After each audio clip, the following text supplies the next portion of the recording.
Hey, Ray, hand me that AR.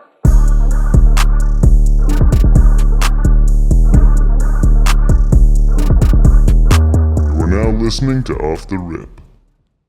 We got Stafford, man, off the rip. We got a DMV legend, Duke national champion, two-time NBA champ, one of them ones, one of the best to come out of DMV. We got Quinn Cook, y'all.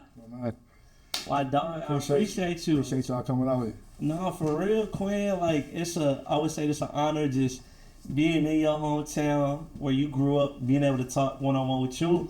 How you feeling? I feel blessed. I feel great. It's holiday season. I'm away from the family. I'm away from the city, hooping, which has always been great. But it's always good to be home and see your loved ones around this time. I always appreciate the DMV because we get all the seasons. So it's too cold out here. Yeah, I like the cold, man. You can throw the jeans with the bubble jacket on, show you the real fashion. But it's always good to be back home for sure. So Quinn, everybody know you from the hoop scene. Let's start it off with, how did you even get into basketball? Yeah, well, I grew up playing all sports. Okay. And my parents, they owned a sports bar, Gotcha. Northwest Washington, D.C., and that's kind of where I fell in love with sports.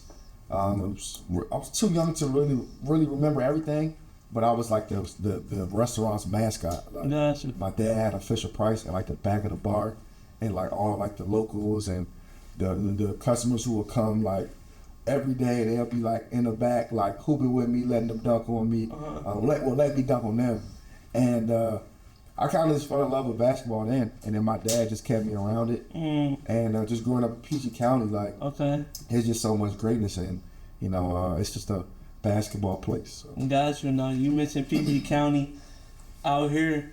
Some people say that's like hoop state in a way. Is it like that out here? Is it official? I mean, like what y'all do that the rest of the world ain't doing? I don't really get into the arguments. I just appreciate that the fact that we're brought up.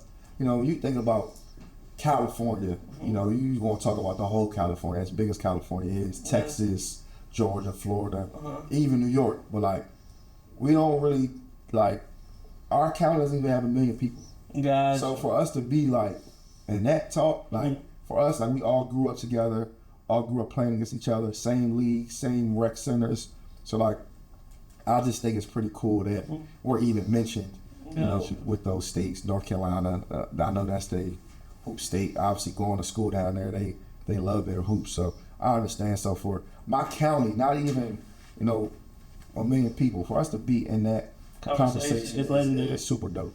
Yeah, because it's really, I would say, you and Kevin Durant, and there's a lot of other people that come from out here. I know y'all got like, you went to high school like Vic Oladipo, Jeremy Grant, players like that grew up playing in the DMV. Y'all really, I would say, make it look good. Appreciate it. You know what I mean? So definitely always support down here. Appreciate that. So just growing up, falling in love with the game, I would say, when did your name start to ring bells? When did you start to honestly see yourself as being good? Because I think you had a legendary high school career, but where did that come up? Start at elementary school, middle school. Where did you start to really find your pace? Well, it's funny that my brother's here right now. My best friend Jimmy. Okay, shout out Jimmy. Jimmy set this whole thing up, but he always played. His age. He's 2 years older than me. Okay. So I played up. Okay. But I was a year younger than him. So he was on the best team. Like, they won 3 national championships team. Like, they're like one of the best AU teams ever. Okay. And I always played up, so we would play them a lot. And we would never beat them, but I used to always kind of like showcase something. Like, I would showcase something that was like, oh, this kid has something. And then I started to play my age for the first time, and we won a national championship. 10 and under. Like his team did. And from that moment, and it's funny, like we played against Mook Marcus T from 520, obviously, and that's when we kind of created our rivalry. That's my brother, but like we always he was always number 1 point guard, I was number 2. So I was chasing him my whole life. So we ended up beating them in the Final Four, winning the national championship. And to see the Jimmy's team Maryland, they won 3, I believe. I think they lost in the national championship once. So they went to 4 national championships in a span of like 5 years. Okay. Which is crazy. So like for me to win a national championship at 10 and under, and then come home and kind of get that love, it was kind of dope. So I would say 10 and under won the chip. Okay, that's when you start realizing. That's when I felt like I could do sport. something with it. Like I really felt I could do something with it because obviously, you know, when you're just playing the kids from PG County, BC, Virginia, like it's so small still. Like when you think about the world, but then when you go out of state and you go to the nationals where all the best teams from every city, every state is there, and I remember like we was like a local team. We had to like sell donuts. We had to do car wash to get jerseys, shoes, everything. So I remember when we got there, like some teams had the real nice jerseys. Some teams, you know, were fully sponsored and stuff. And we had a set of black shorts. Straight out the mud. We had one set of white jerseys and a little black jersey. And I remember like our coach was just trick. He was just kind of like, man, they don't believe y'all. They was laughing at y'all. I don't know if it's true, but he put that battery in our back and we just took names and we ended up winning it. So it was dope experience for sure. No, I feel you. So just building off that, off the national championships, just going playing AAU, coming in, I would say 12, 13, 14 years old, where you starting to choose high schools. Yeah. The high school you started off at, name the name of the high school? DeMatha. Yeah. I just wanted to make sure I pronounced it right. DeMatha. Yep. How did you go there? What was it? I know there's a lot of people on your line probably trying to buzz you in. 100%. How'd you end up going to DeMatha? Yeah, well, it's funny because DeMatha is like probably the most historic school, not college, high school in basketball history. Like, like they're in a basketball Hall of Fame. Like we had probably the most accomplished high school basketball coach, Morgan Wooten, of all time. Okay. So growing up, like that's the school. That's where you want to go. Everybody goes there, goes D1. They have Hall of Famers, pros, everything. So that's always where I wanted to go when I was a kid. Obviously not knowing that I could potentially be good enough to go. Yeah. That was the dream.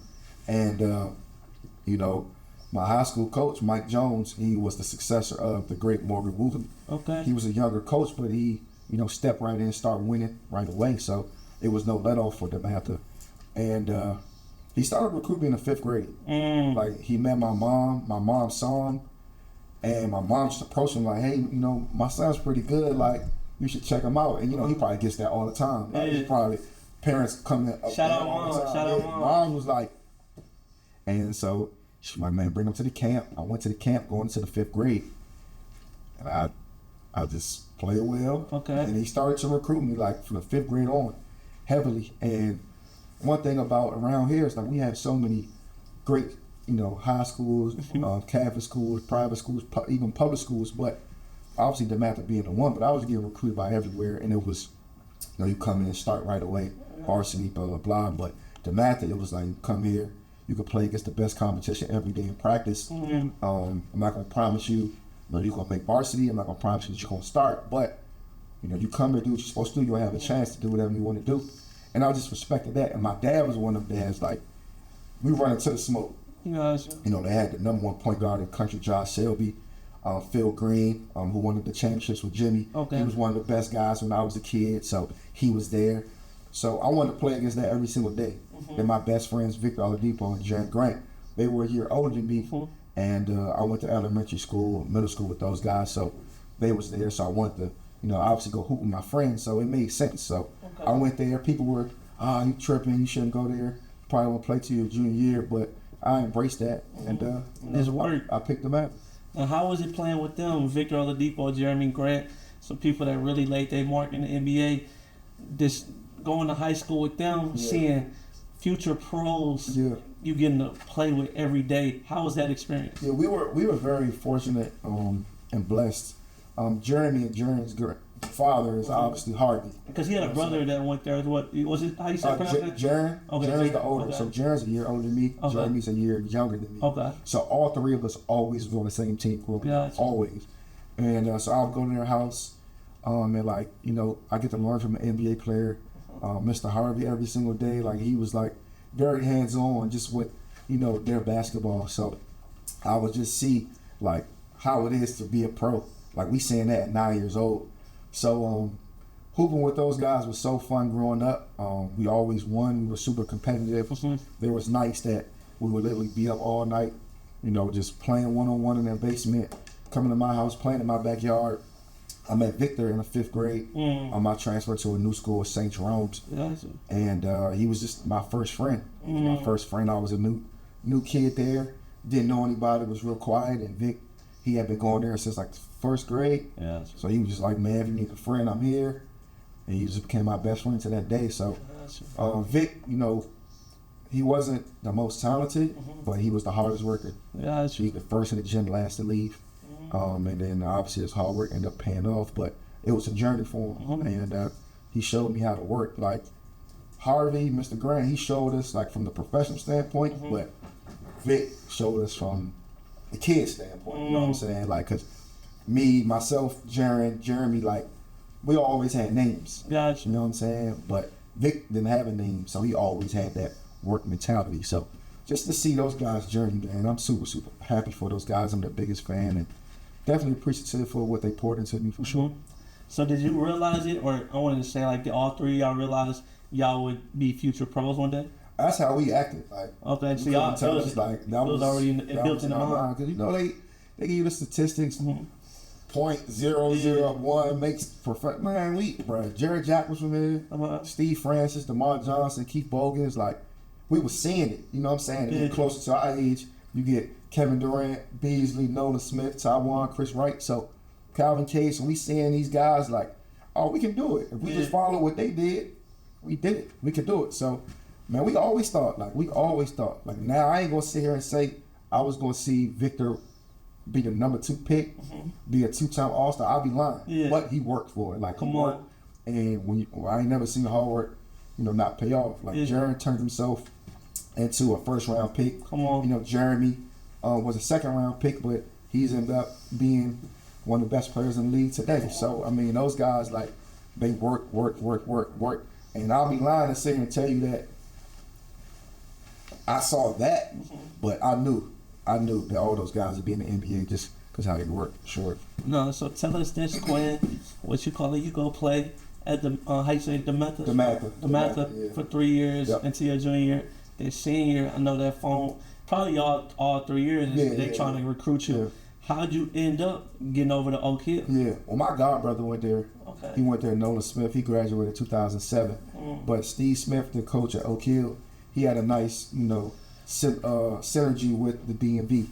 You know what I'm saying? Like, if you look at, you know, a lot of his great teams, like, you know, and great players, like, they came from right here. So, but just to keep it in my age bracket, like, I saw Taiwan and KD go down there. I saw KD take a step that, you know, I hadn't seen him take when he got to Oak Hill and kind of really set his name, you know, nationally. So him and Taiwan went down there together. So then in the next year, Nolan and Mike went down together with Jeff Allen. And just seeing that, like, all right, cool. DeMatha is DeMatha, but the next biggest thing is Oak Hill. So, like, you know, you had Brandon Jennings go there the next year. Then you had, you know, Momo Jones, and just they just was so good. So just to get recruited by Coach Smith was cool. But like my junior year, like I was thinking about going because I had a really good sophomore year, but I wanted to finish the job with my brother. Like, and I still wasn't in my mind I'm gonna leave because I love DeMatha, I love Coach Jones so much. But after my junior year, man, I won every award. I broke, you know, a lot of records. And then Jaron and Vic was leaving. So I ain't gonna say I needed a new challenge, but if I would have stayed my senior year, I just would have repeated, you know, everything. You know what I'm saying? So it was just kind of like go to Oak Hill, you know, refocus. You know, I needed to, you know, do better in the classroom, and just, you know, I just wanted a challenge, man. And being at Oak Hill, every game is nationally. You know, you playing against the number 2 team, 10 team, the best team of Tennessee, best team of North Carolina. You play like a top ranked schedule, you know, for colleges. So I'm just to go there, kind of took my name to a national level, and you know, I had a good years there as well. Gotcha. So you got to play with the St. Louis legend, Ben McLemore. Shout out Ben. How was that? How was your relationship? What you call him? He went, I think did he go number 3 in the draft? He went like number 9. Number 9 to the Kings, right? What you call him? playing with him, and then you becoming an All-American out of Oak Hill. How was that? How was that experience? Like, where did I would say, because I think Oak Hill definitely put your name out there way more and took you to a different level. Yeah. How was that experience right there, just being a winner? Yeah. Well, it was hard to leave DeMatha. It was hard because I wanted to put myself in a tier, like especially at that school, to where things hadn't been done before. So it was really, really tough. But I was thinking of, you know, the marathon. You know what I'm saying? So I had to sacrifice, you know, my senior year just to, you know, being a man in the city, and just having kind of that regular high school life, then going to Oak Hill, because obviously that's a total different life. But I was the first one of my class in that next class to kind of, I'm going coming to Oak Hill. You know, Steve Smith, Coach Smith, he always has to get a point guard. Yeah. If you ask him, he's like, man, a point guard is the most important thing I have to get for my team. So once I kind of committed, you know, everything else, you know, fell into place with the roster. But Ben was kind of like the last guy to commit.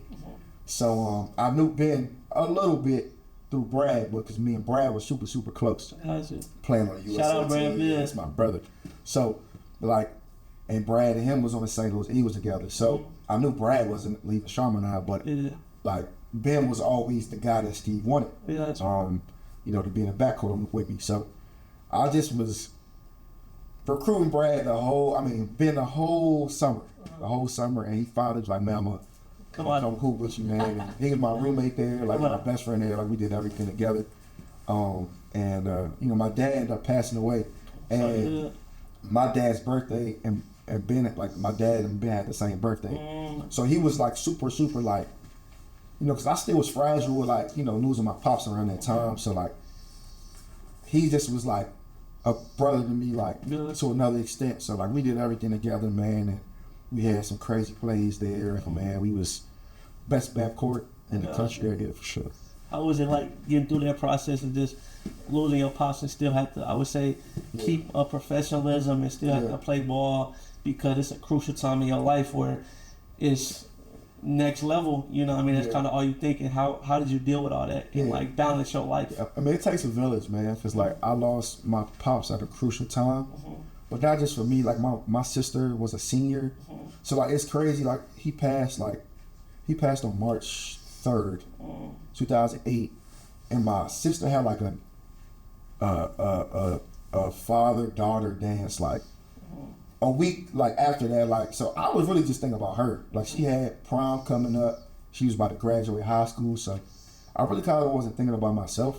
But really, like, that's why I just love DeMatha in the area, because like everybody just rallied like around me, like the city. Like, that's why like I think I always appreciated the love in the city. That's why I always do a lot and come back, because around that time, like, the city just rallied around me. Like, they just call whatever you need. And you know, when stuff happens, like when it's fresh, like everybody's gonna be like, man, I'm there if you need me.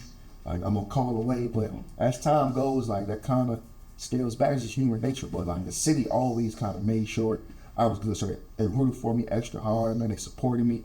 They supported my mom. Like Coach Jones, my high school coach, man, like I was a freshman starting with varsity at the time, but like I wasn't no like certified pro. I wasn't top 5 in the country, so like he didn't have to do the stuff that he did, being the person who he is at that stature. But man, he picked me up every single day from school, knowing my mom had to take care of my sister. Like, he's picking me up, driving 30 minutes out the way to get me to school in time. He just took extra care of me. So it was super, super tough, but I knew my pops in a better place, man. And then a lot of people where we're from, a lot of guys who I was close with, didn't have any pops. So I had 14 years with my pops, so I kind of looked at it like he prepared me, you know, for now. I'm 32 now. There's still stuff that I do that I remember that my pops taught me. So he prepared me for life, man, and I had him for 14 years, so super thankful. But that definitely made me go a lot harder for sure. So Quinn, you was able to live every kid in America's dream in becoming a McDonald's All-American. How was that process, is being selected? Did you know? Was it shocking to you? Was you waiting on it? Like, tell us about that.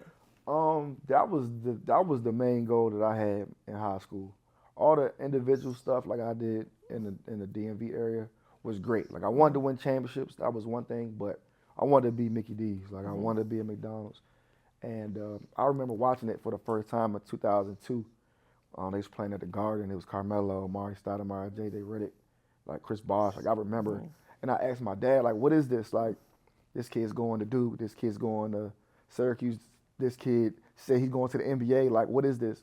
So my dad, like, he was one of them dads. Like, he broke it down. Like, this is the best game. Top 24 kids in the country. Blah blah blah. So I was like, I want to do that. Yeah. Then I saw 2007. We had 4 guys make it.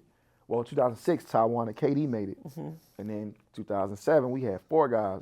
Nolan Smith, Austin Freeman with the DeMatha, Chris Wright from here, like my big brother, and Mike Beasley, all us from the same spot.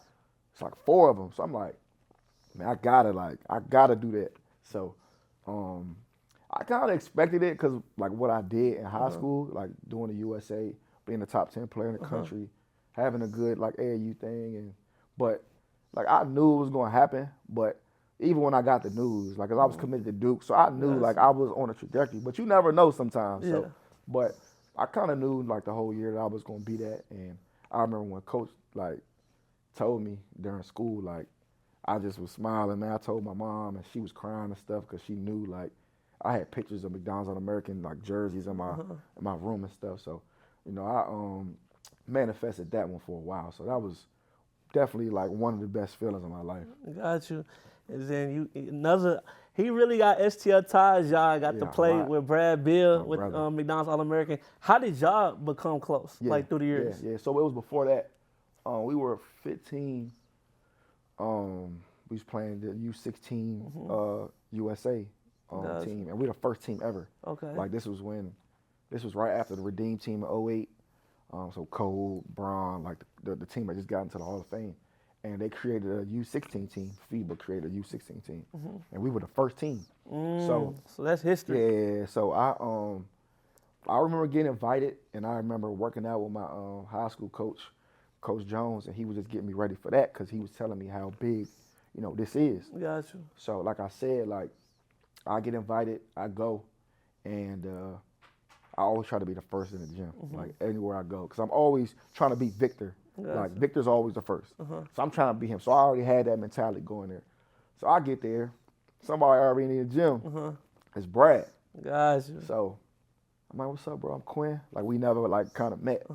So we get to talking, and he was probably like our best. Not probably. He was our best scorer, and I was like the point guard. So me and him had a great synergy. So everywhere we went, we was together. He became one of my best friends at 15, and then he got MVP at 17 under. Like I wanted him. I told him like, yo, bro, like you gotta think, bro. Like they talking about this guy, that guy in our class. Man, that's our time. Like, man, show them you number 1 in the country. Like I was that guy. Like I was always putting batteries in my teammates' back. You the point guard. Yeah, bro. He went crazy. Man. He went crazy. He won the MVP, and yeah, man. Like we wanted to go to college together. We wanted to do all that stuff, but we always like bragged about like we never lost a game together. We probably like 40-0, and then when we got to the McDonald's game, like my brother Austin Rivers, like he was talking crazy. He was on the other team. Mike Kabongo. It was like between me and him for the number 2 point guard because Marcus T was the one.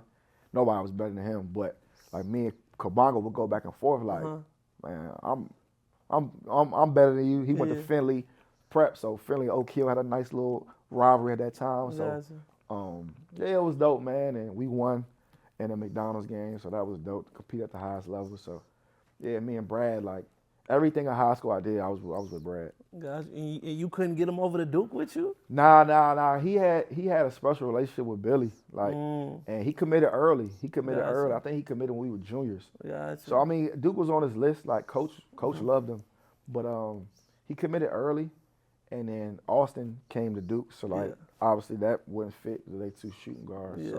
So yeah, I mean, I tried, but he already.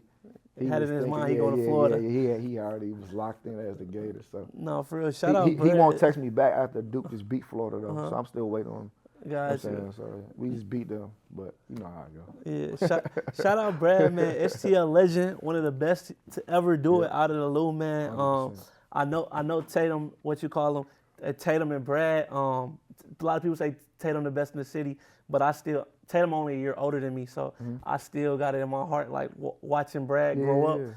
Just put the whole city on notice, just seeing them battles with him. I know you know B.J. Young, McClure, another McClure North legend. Shout out B.J. Young. So just seeing them grow up and just firsthand on some, I think just like you say, pure scores, putting on for the city. I don't think it was no better time in high school basketball than when they was playing. So really got a lot of respect for them. But just touching back on just going to college, how was that process when you got to play with legendary Coach K and just the recruitment? I know college recruitment, they say sometimes is the most exciting moment for a lot of players' lives ever. I know probably every school in America wanted you. Yeah. What was so special about Duke? It was why not Duke? And Duke, you know, they had offered me really early. Gotcha. They had offered me when I was a freshman. And my brother, he was there. Nolan, he was already there. So I already had a great synergy with Coach K, all the coaches there. I would go up there a lot in the summertime and spend some time with Nolan, just being on campus with him. So I just had a good synergy with them. They were always on TV. Anytime they lost, that was the first thing on SportsCenter. So it was everybody's biggest game. So like, I always wanted to be that, and then going to DeMatha, we were that for schools, and then going to OK, we were that. So it only made sense. And Coach didn't recruit everybody. Like I would go like on visits at this school, that school. They had me here this weekend. They had another point guard the next weekend, and I get it. Like because if this guy goes somewhere else, you gotta. So I get it. But Coach didn't recruit like that. He picked out his guys that he liked, and that was it. So he might just be recruiting 5 guys in each class or 3 guys. So I always appreciated that. And I was just thinking about life after basketball, man. Like I had tore my meniscus in the Elite 24 game, like the last play of the game. So Brad was on my team. Brad like carried me to the hotel. He's my roommate and stuff. So yeah, just like I was thinking about life, you know, beyond basketball, and I saw like, you know, Duke's network, the people who were coming back and pouring into the team, and it just felt real. And then I saw, you know, my brother's progression. Like I knew I wasn't a one and done player. And my brother, like he could have been one and done, but he ended up staying 4 years, and he turned himself to a national champion, turned himself to a ACC player of the year candidate. So like I wanted that, and I saw just, you know, how he was off the floor, and like I just wanted that. So I picked Duke. Like I said, they was one of the first to offer me, and I just wanted to play under them lights, man. Them lights is different. Them lights ain't built for everybody. Yeah. So I felt like I was built for it. Got you. Now just speak on that. Just like the lights you say, just the difference in just, I want to say, being under the biggest lights, being under the Natty, winning the Natty on that squad y'all had. How was that, just battling through everybody, the tournament life? Like, speak on that, because you really had a legendary college career as well. Yeah, I appreciate that.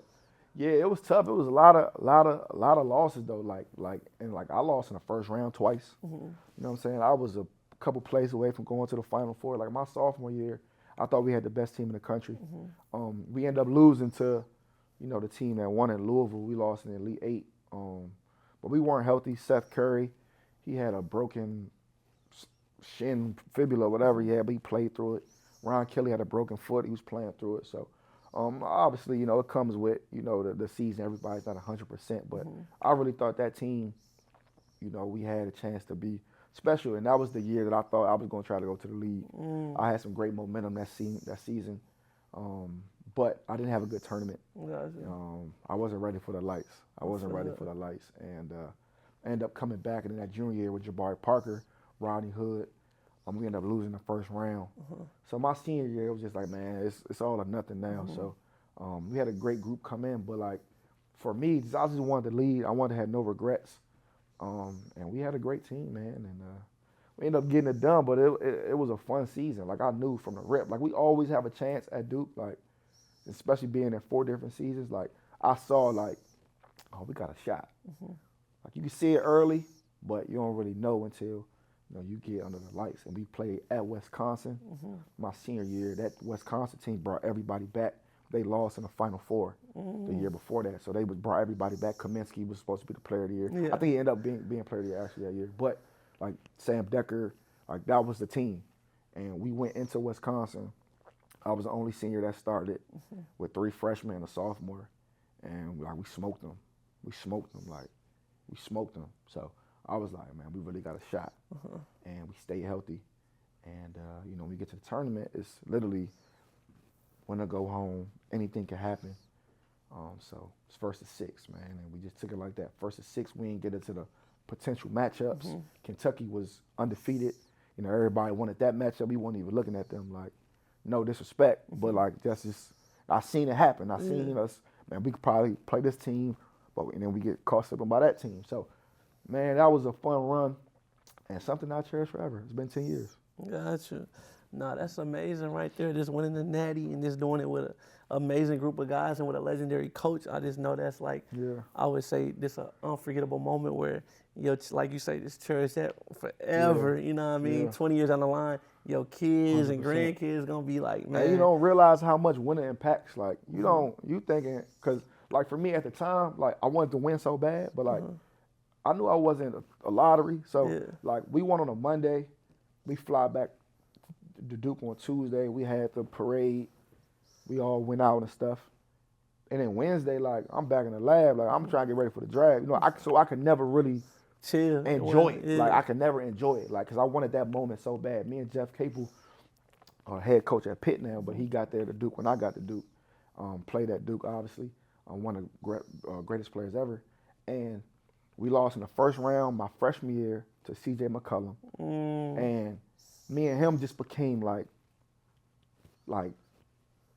every single day we having hour talks. Like, bro, you need to do this. I'm asking questions like, what separated Blake Griffin from? Like, I'm just a sponge. I'm coming up to his house, playing with his kids, just trying to get as much knowledge as possible. And like, he would send me like, watch how this team celebrates the last 2 minutes of the game. So like, he would just send me YouTube clips of like teams celebrating, like what we gonna do, this and that. So like, I wanted that moment so bad.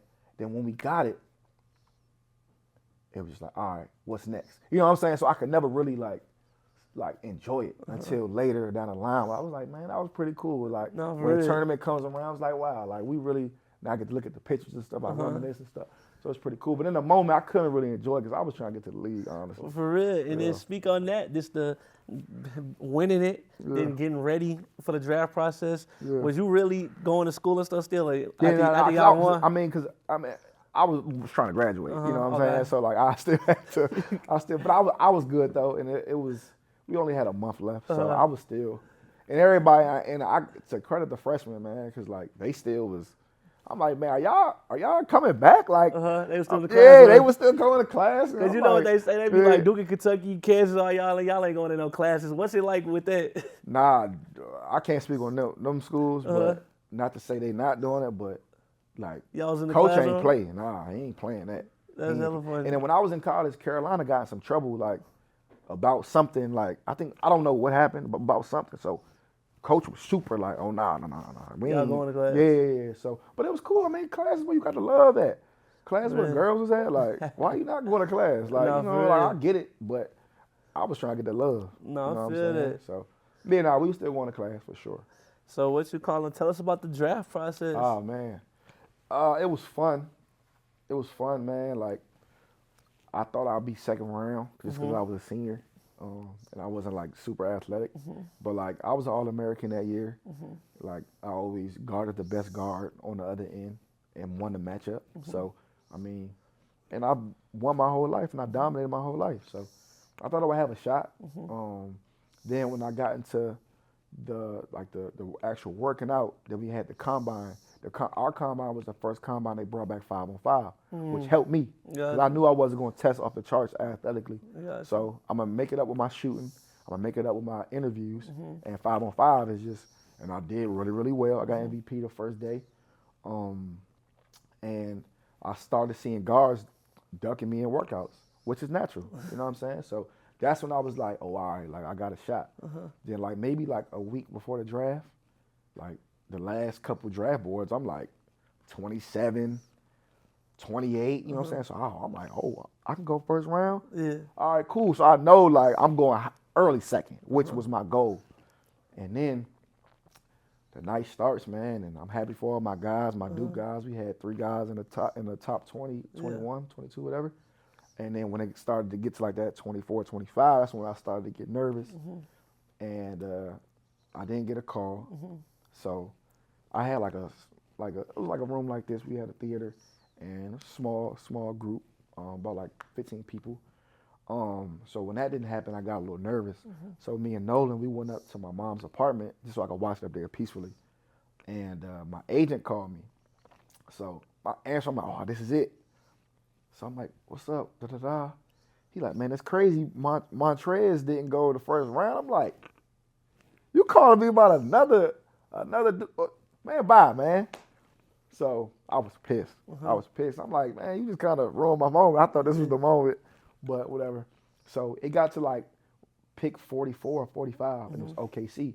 And I worked out with OKC 3 times during the draft, and obviously Kevin was there. So OKC was like, look, we'll draft you right here, but it's going to be a draft and stash. Like the NBA was big on that at that time. So basically, like, we're going to draft you. We got all your rights, but if we don't want you to come to training camp, you can't come to training camp. If we send you overseas, I go overseas. You might just be on our D-League team for the entire season with no call-ups, and no other team can call you up because we own your rights. And I just ain't want to do that. Like, I ain't want to do that. So my agent was kind of like, all right, cool. You can have this moment right now, and forever you can say I was the 45th pick in the 2015 draft, or we can keep the plan. The plan, you can compete for a roster spot this year. Yeah. And I bet on myself. No, so, for real. like, I went undrafted. I did, but I told 8 teams from 45 to 60 that I don't want to be drafting stash. So, I mean, I could have got drafted, but I wanted to bet on myself. For sure. What you call it, in that experience and betting on yourself, you got to have a really solid NBA career. Yeah. Honestly. And I would say you got your first set of, I would say, real opportunity on the Warriors. You played a lot of good minutes for them. Yeah. How was it playing with straight legends? Yeah. Well, I always thank Dallas and thank New Orleans because they gave me my first shot, and I proved I belong. Even Cleveland too, like, because when I was in training camp with Cleveland, like, I got cut on the last day. I still believe. Shout out to my boy, but he had played 5 years in the league. Jared Cunningham, he ended up beating me out, but he played in the league 5 years at the time. You know, like a guy that got 5 years of experience, who was a first round pick compared to an undrafted guy. It's just kind of like he just knows more. The experience was just a lot. And Mo Williams and Kyrie was hurt during training camp, so I was getting most of the reps. But Shump went down, and they needed like a bigger guard, like a combo guard. And Jared, I had a great camp, but like he had an amazing preseason. Like, I can't hate. He beat me out. But I got cut on the last day, and that just kind of showed me like, all right, like, I belong. You know what I'm saying? So I was getting a lot of money overseas, but I'm like, nah, bro. Like, I don't play for money. I'm playing for the dream. And like a lot of people was like, Quinn, you tripping, bro? Like, Jimmy will tell you, like, we'll be out places. Like, bro, why you like it'd be like guys who played overseas. They'd be like, man, I know they was looking out for my best interest, but like, they like, man, why you just don't go over here? You can go get. I'm like, bro, I ain't playing for that, bro. Like, if I bet on myself, I'll get that times, whatever. So, bro, I got real opportunities in Dallas, man. Mark Cuban, Coach Carlisle gave me real opportunity to actually play. Yeah. Alvin Gentry, when I was in New Orleans, he gave me real opportunity to actually play and like really stick. And I had my best game my rookie year against Golden State. So you always auditioning, right?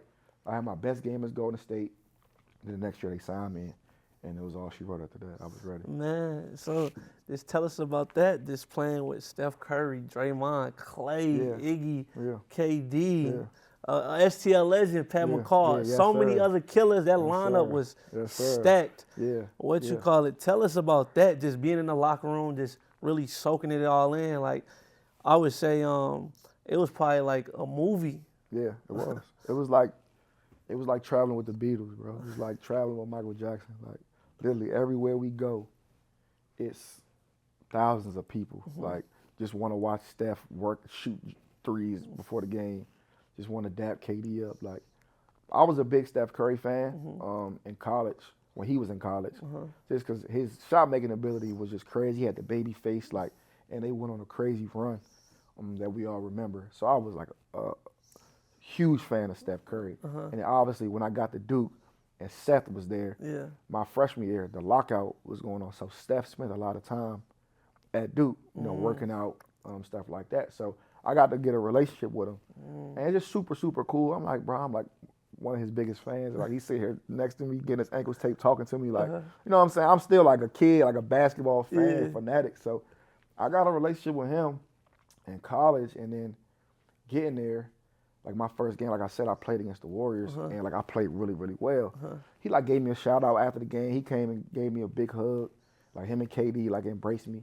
And then I was just a big Warriors fan just because KD went there. Like wherever KD went, like that was my squad. I feel you know what I'm that. saying? Like because I was a LeBron and KD like fanatic too. Because obviously LeBron was my favorite player growing up, him and Kobe. But KD like my from the brother, crib. he from the crib. Like I seen his whole journey. So wherever he at, I'm rolling. So I just was a big fan of the Warriors, and I know KD made it possible when I became available. I know he called Bob Myers, the GM. I know he called Lacob, the owner, and Coach Kerr, and got it done because he was the first person to tell me after it happened when Steve called me. And I was at like my lowest of my lows after I got cut from Atlanta. Was thinking about quitting, and literally 10 hours later, I had a lot of missed calls from Steve, and KD called me after, everything went through, man. And, I was with my brother for 2 years, man, and it was dope, man. I got to win a championship with him, on our bus, like on a parade. They had a picture of me and him, said Kevin Durant, Quinn Cook. Like, man, we two kids from PG who, like, grew up talking about this. Like, we grew up literally talking about this. And obviously he's turned himself into one of the best players ever. So I've seen that whole journey. And just to have a small chapter, in it, it definitely feels amazing for sure. No, for real. What you call it? And I definitely gotta show love back to the city. I always gotta keep showing love. 100%. You got to play with Pat McCall That's too. my brother. Did y'all have a relationship? We were super, super close. Okay. Like super close because, like the guys on the bench, like we go through a lot of the same stuff, especially on that team like that. Like sometimes, like we could play 30 minutes just because Steph and Clay are resting and Dre is resting, or there'll be like games where we won't play. So like we going through that mental battle with each other. We hooping together every day, playing ones. And that was a year. My first year was when he took that crazy fall against Sacramento. And he was out for like a couple months. So man, we was rooting for him, and I just seen his journey back. But like we always stayed close. And I remember when he went to Toronto the next year, and like just seeing him on the other side, it was kind of like, dang, like forget who wins it, man. I just like miss joking with my brother. So like every time like we'll pass each other, like going to the locker room, like we'll like do our little joke. That's my bro, man. I love him to death, man. And when he start, playing in the G League and stuff, like when I was kind of taking a little time off, he'll come to DC because he was playing in Delaware, and like I'll make sure I go to the hotel, pull up on him, we go out to eat. Like that's really family because like me and him kind of was going through the same stuff, For real. and he knew my St. Louis ties as well. So like we locked in immediately. So P. McCall, that's the super champ. Definitely. That's the super champ. Shout out right Pat there. McCall, man. brother, That's for legendary. Sure. Yeah, That's my guy. And I just got one more Warriors question, honestly, before we touch on what's next.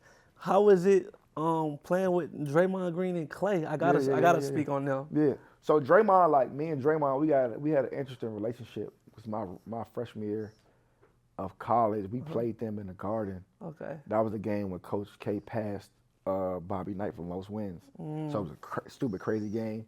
Like I said, it was a lockout. So all the NBA guys was there. So it was a dope game. And I remember, like, Draymond was averaging like a triple-double at the time. And I'm just walking, like, just on the court. Like, I'm a freshman. I don't want no smoke with nobody. Like, I just hope I play. You know what I'm saying? I'm going to get my little 5 minutes, hope I can do something with it. And, man, Draymond bumped me. Like, he bumped me. I looked back at him. He mugged me. And He was on it. he just was setting the tone. Like, he probably did it to everybody. He probably didn't specifically do it to me. I just happened to be the guy. And I always joke with that about him. And then I remember in 2017 when I finally got to the league, but I had my best game against them. And this is when he won the Defensive Player of the Year award, and we all went out to eat after. And he grabbed me. He like, yo, bro, like, I'm proud of you. Like, you know what I'm saying? Like, I'm a big fan. Like, I'm proud of you. I know you KD's little brother, so we all rooting for you. Like, if you need anything.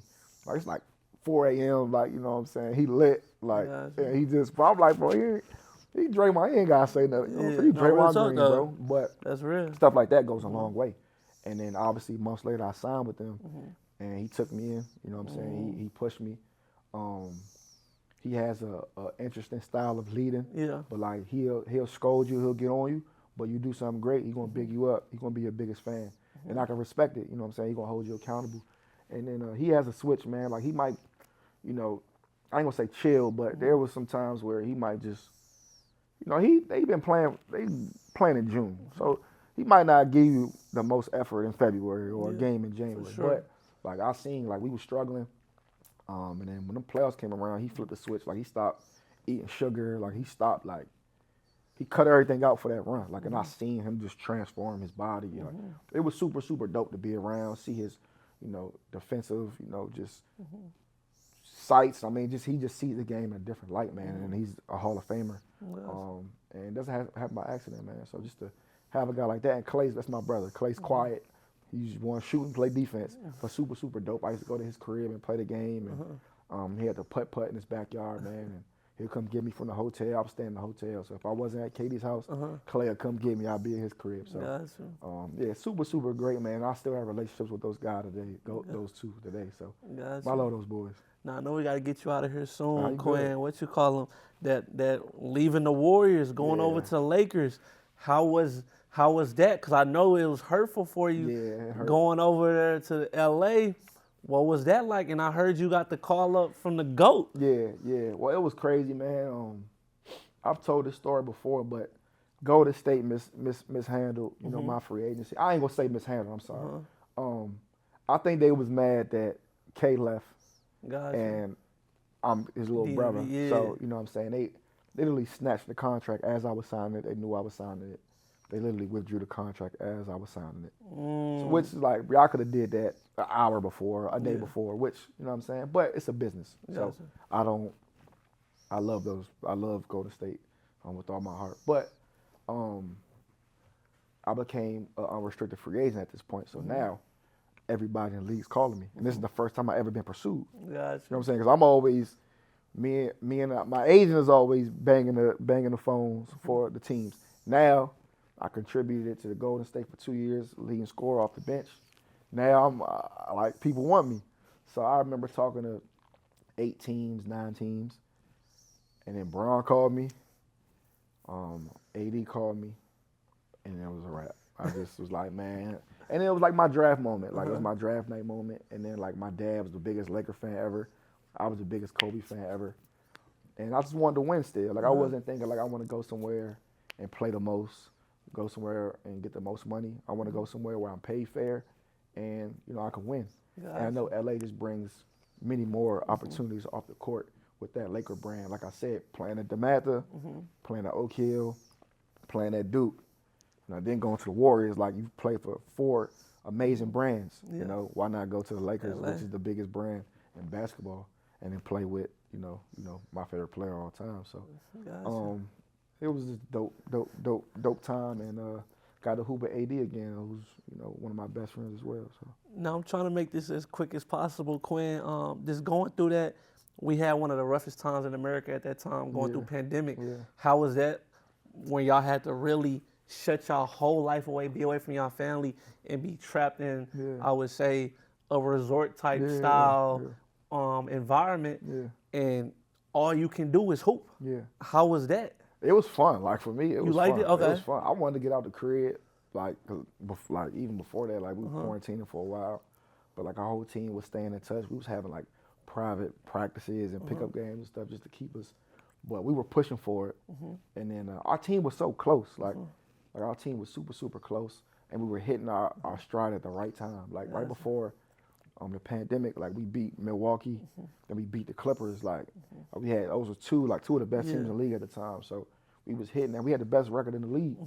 So everybody's like, man, y'all only won because y'all was in a bubble. Bro, we was the best team in the league before. You know what I'm saying? Bron and AD was playing out their mind. And I feel like bubble was some of the best hoops. It was, because it was pure. Like everybody was rested. There was no travel. But I think the hardest thing in sports, well, in basketball, is to go into somebody's building and beating them like during the playoffs. Yeah. That's like It was no other more feeling. even. I think that even that was turns, even with even the playing field. but everybody was fresh, bro. Yeah. Like dudes just going 50 every night. Like it was lit. But the world was following the NBA. Like when the NBA shut down, I felt like the world shut down. When the NBA got back rolling, they gave y'all people gave us something hope, to watch. you know It was what I like, all right, mean? cool. Then the NFL came back. Yeah. All right, bet. Well, then when I came back after we won it, like outside was a little bit more open. Yeah. So man, it was cool, man. Like I said, like you gotta be a star on your role. Like I didn't play a lot for the Lakers, but I was important. Like Yeah, no, you for know, sure. like Rob didn't want to trade me. I was an heir, and I was extension of Rob to Bron. Like cause I could talk to Bron. Yeah. I could talk to AD. Like, and we all did everything together. Me, AD, Bron, Jared Dudley. Like we literally did everything together. KCP. It was Y'all got always them us five. viral 2K Yeah, moments. yeah. Like we streaming, like, come on, bro. Like, come on, we streaming on 2K in the park. Like, I was just good times, man. And we ended up winning it. And like I said, on the ring, on the banner, it doesn't say how many minutes somebody played, how You many a points champion. somebody scored. So that kind of like, in the moment, I kind of was like, man, I wish I was playing, bro. I just was playing the 2 finals. Yeah. But then I like just got outside myself. Like, I'm going to give everything to these guys, man. Keep them sharp in practice. Keep them ready. Like, we will watch. Like, we literally did everything together. Like, and just to be, like, in that room with those kind of people. Jason Kidd was our assistant coach. Like, Phil Handy, I was working on Phil every day. Like, it was great, man. And to become a champion after all that stuff and do it for Kobe that year was great. No, for sure. And I know obviously you was close with really LeBron and AD. How did that relationship grow? Where did y'all where it's like, these my guys? Well, being at Duke, you know, Coach had that relationship with LeBron. So LeBron would come back, and LeBron and my dad are from the same place. So we all know the same people. So Gotcha. he just always, and like anytime like I got in front of a camera, I was talking about Kobe and LeBron. So like, and LeBron pays attention to stuff like that. He appreciates stuff. So he always just like, man, you little bro. And then obviously me being KD's little brother, I would see him more places than often just being around KD, just hanging around KD. So he always like was like a big brother to me. Then obviously my rookie year going to Cleveland, I was just rookie. He was my vet, so I literally had to do everything, you know, with him. So that was cool, man. And just playing against him in the finals, him just coming over talking to me during games and stuff, which is, bro, he don't got to do that. And then him being the first person to call me to tell me that he respected, you know, where I was in my career, and he felt like I could help the team. And I was done. Obviously, me and AD, same class. Yeah. USA Y'all was team. already Yeah, locked. that was my brother. New Orleans. I was in New Orleans with him. So I stayed in his crib, him and Quincy Ponder's crib when I was in New Orleans. So, man, it was his first year in LA too. So, you know, we went over together. So it was dope. Gotcha. So you had an excellent NBA career, and hopefully, what you call them, God bless you, where you can be able to go back one day. What's the future looking like for Quinn Cook? Man, that's a lot, man. I'm doing a lot, man. I'm doing a lot off the court, building, trying to make the world a better place. I got a book coming out. Okay. Me and Jimmy, we got 2 movies out, 2 docs. Okay. You know, we got a platform, a streaming platform coming out. Okay. You know, for minority communities. I'm here in DMV building a restaurant. I'm here trying to give back to, you know, just all the people, man, because that's what, you know, I saw as a kid. I saw the people with platforms coming back. So Gotcha. just trying to just keep elevating, man, in business, but still, like, I'm still in shape. Like, I still get buckets. Like, I play in China. Let them know. Yeah, I play in China. So I'm gonna be leaving here soon. Okay. Going back over to play. But, you know, the dream was to always get back in the NBA. But, man, I had 8 years in the league, man.